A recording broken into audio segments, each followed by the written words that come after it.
menjelaskan bagaimana tutorial mengolah data di SPSS.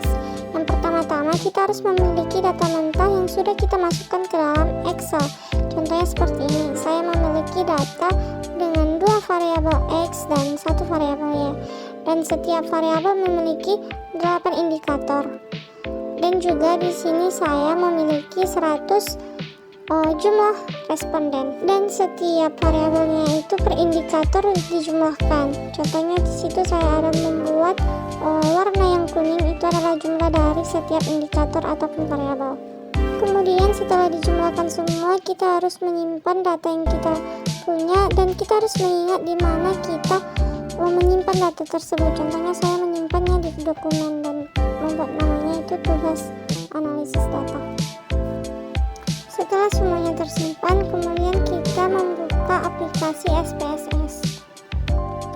Ini adalah laman utama dari aplikasi SPSS. Kemudian kita akan memasukkan data yang kita simpan tadi ke dalam aplikasi ini dengan cara klik file, klik import data, lalu klik Excel, dan kemudian pilih dengan nama yang kita simpan tadi, lalu open, dan akan muncul seperti ini. Kemudian kita akan memeriksa datanya itu, scroll ke bawah, kemudian setelah selesai klik OK. Dan data kita akan muncul di aplikasi SPSS ini. Dan inilah data yang sudah kita simpan di Excel tadi, kemudian diaplikasikan ke aplikasi SPSS ini. Lalu kita bisa scroll ke bawah ataupun ke samping untuk memeriksa apakah data kita sudah sesuai ataupun tidak. Baik, setelah data yang sudah diperiksa dan sudah sesuai, kemudian kita akan melakukan proses pengolahan data. Dan ada beberapa yang harus kita olah, yaitu uji validitas, uji reliabilitas, uji normalitas, uji multikolinearitas, uji heteroskedasitas, uji regresi berganda, dan uji hipotesis. Uji yang pertama kita lakukan adalah uji statistik deskriptif dengan cara klik analyze, deskriptif statistik, deskriptif. Lalu di sini yang kita lakukan adalah memindahkan setiap jumlah per variabel, yaitu jumlah X1, jumlah X2, dan jumlah variabel Y.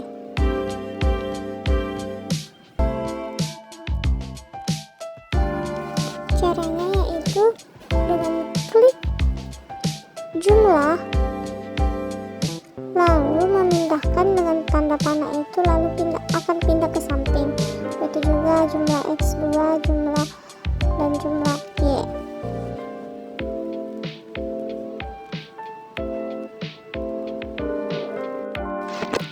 Setelah semua datanya dipindahkan, kemudian kita memeriksa, klik option,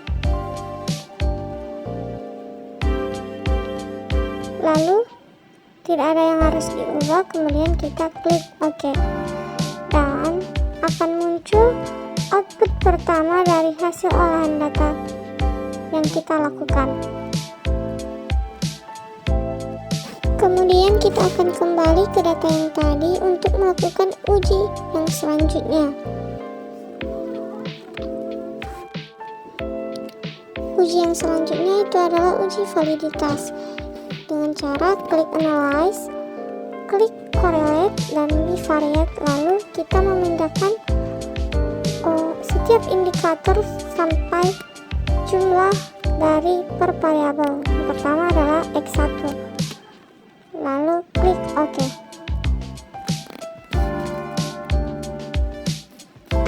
Dan akan muncul hasil output yang kedua. Lalu kembali lagi ke data dan lakukan hal yang sama dengan cara klik analyze, lalu di correlate dan bivariate, dan juga kita memindahkan X1 nya itu, lalu kita memasukkan X2 nya, begitu juga sampai dengan ke variabel Y.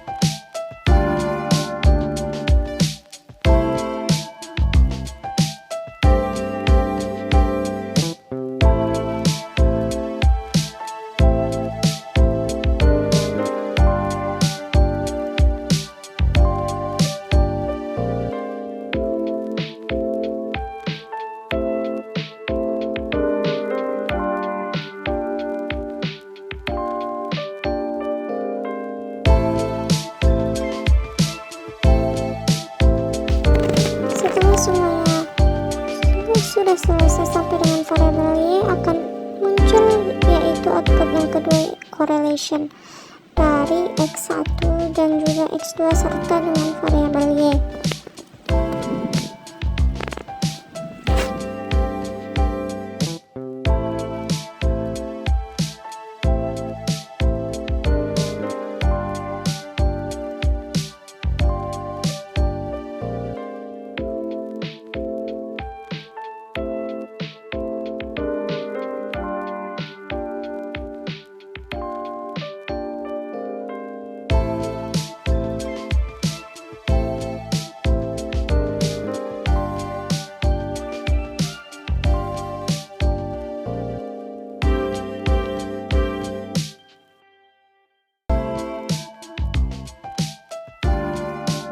Setelah semuanya sudah selesai, lalu kemudian kita membandingkan antara hasil dari correlation ini dengan R tabel, yaitu R hitung harus lebih besar dari R tabel dengan rumus N dikurang 2. N merupakan responden lalu dikurangkan 2, jadi saya memiliki 100 responden lalu dikurang 2 yaitu 98. Jadi kita melihat di R tabel itu dengan angka 98 dan ditemukan dengan hasil 0,1966.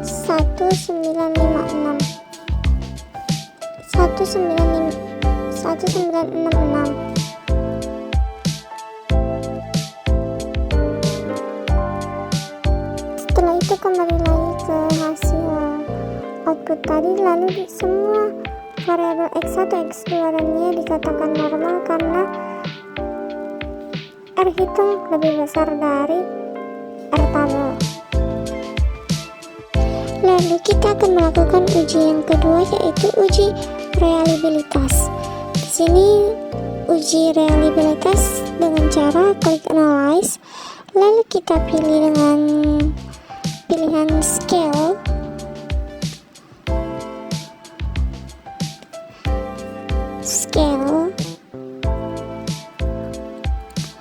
Lalu kita pilih reliability analysis dan kita pindahkan per indikator, yaitu X1.1 sampai dengan X1.8 dan tidak ikut jumlah dari X1, hanya indikatornya saja. Lalu kita klik statistik dan centang bagian item dan scale if item deleted, lalu continue dan klik OK. Akan muncul reliability statistik. Setelah reliability statistik bagian X1 sudah keluar, kemudian kita kembali ke data, lalu lakukan hal yang sama, yaitu analyze, pilih scale, reliability analysis, lalu pindahkan antara X1 itu ke tempat semula, lalu pindahkan yang bagian X2 nya sampai dengan bagian, begitu juga bagian variabel Y nya.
Setelah semua variabel sudah diolah, kita melihat nilai cron batch alpha-nya setiap variabel.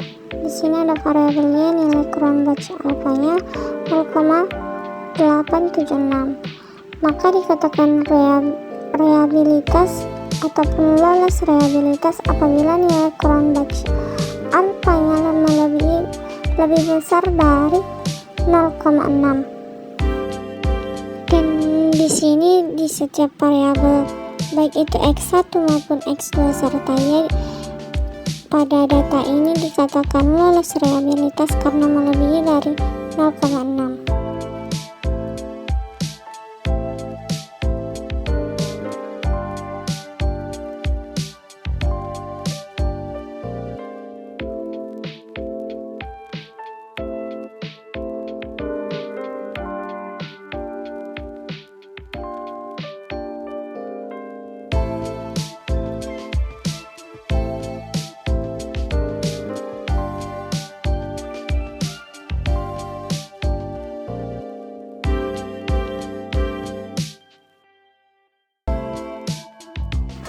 Lalu itulah hasil dari uji reliabilitas. Lalu yang selanjutnya kita kembali ke data dan melakukan uji selanjutnya, yaitu uji normalitas.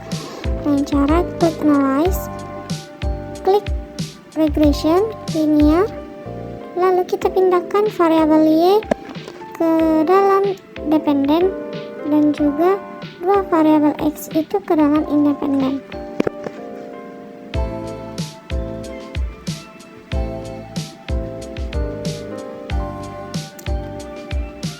Di sini yang dipindahkan hanya jumlahnya saja. Lalu klik plots, centang histogram dan normal probability plot, klik continue, lalu kita klik save. Lalu di nilai residual klik unstandarized, lalu klik continue.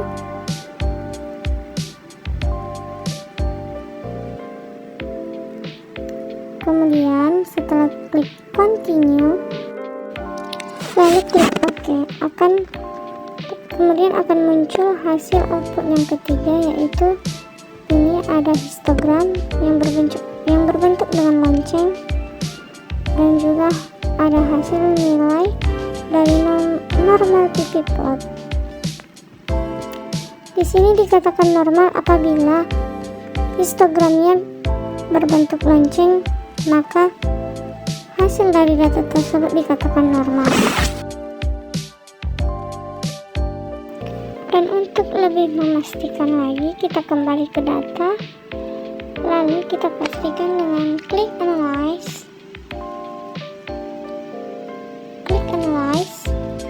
lalu klik non-parametric test dan legacy dialogs.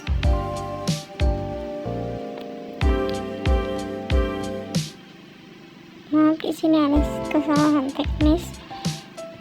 Klik analyze, lalu kita pilih non-parametric test dan legacy dialogs, lalu kita pilih sample QS dan kita pindahkan hasil dari unstandarized-nya ke samping, lalu klik OK. Maka akan muncul seperti ini ataupun hasil output yang n-part test ini, yaitu 100.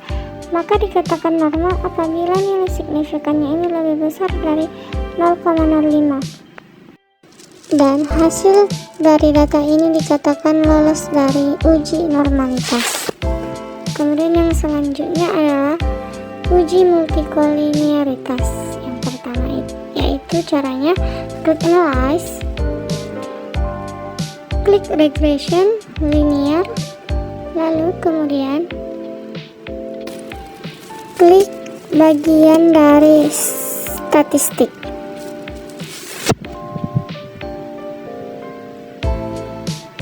Nah, di sini agak banyak sedikit. Klik bagian statistik, lalu centang bagian estimate dan model fit-nya, lalu centang juga collinearity diagnostic, lalu klik OK. dan juga di bagian histogramnya diancentang dan normal probability plotnya juga diancentang. Lalu klik continue, kemudian klik OK. Maka di sini akan keluar hasil output yang ke-5, yaitu hasil dari multikolinearitas. Jadi di sini yang dilihat adalah bagian koefisien, yaitu nilai fifth-nya. Dan di data ini tidak terjadi gejala multikol karena nilai fifth-nya itu di bawah dari 10, yaitu 1,661. Selanjutnya akan dilakukan uji heteroskedasitas. Di sini ujinya itu kita klik analyze, klik regression, klik linear, lalu kita pilih bagian dari statistik, klik statistik, lalu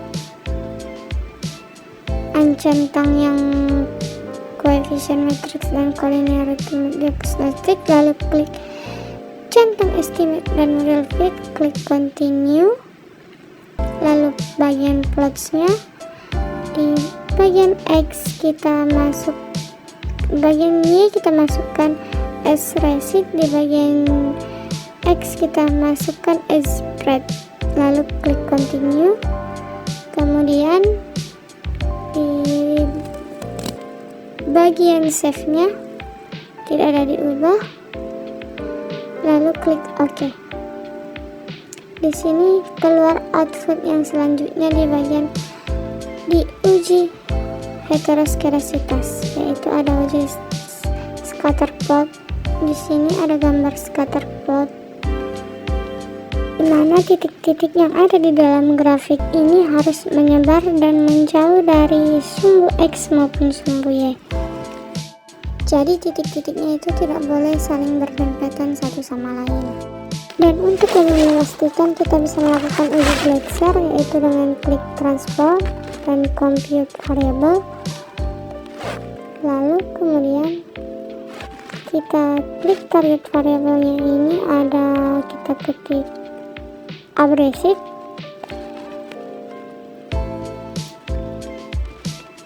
lalu di bagian function groupnya itu kita klik arithmetic dan ABS, lalu kita pindahkan nilai unstandarized-nya,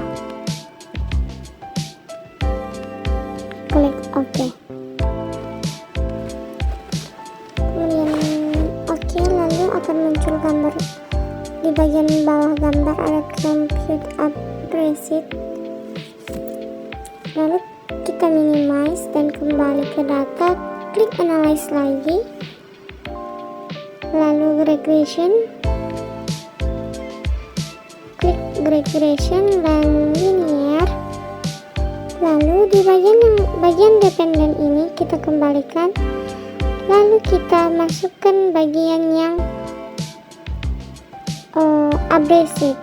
Ini salah, bagian abrasive-nya ya.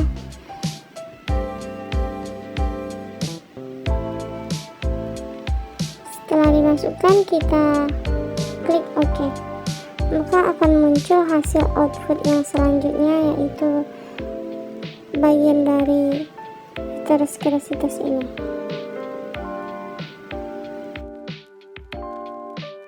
Jadi yang dilihat di sini di bagian koefisiennya itu adalah nilai dari signifikannya. Nilai signifikan ini harus lebih besar dari 0,05. Dan apabila nilai signifikannya sudah melebihi dari 0,05, maka data tersebut ataupun penelitian tersebut dikatakan tidak terjadi gejala heteroskedasitas. Selanjutnya adalah uji regresi linear berganda. Jadi tanpa kita sadari ataupun kita lihat tadi, kita sudah melakukan uji regresi linear berganda. Jadi kita lihat ke atas, di bagian paling atas sebelum uji Gleiser ini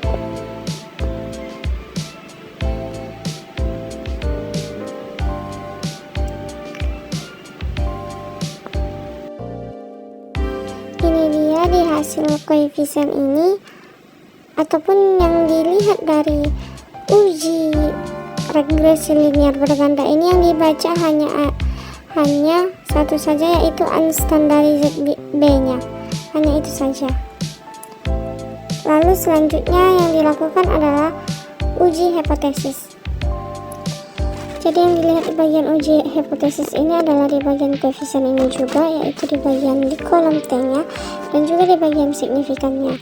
Jadi nilai signifikan ini tidak boleh di bawah dari 0,05. Dan di sini data penelitian ini sudah di atas dari 0,05, maka penelitian ini bisa dikatakan berpengaruh ataupun signifikan.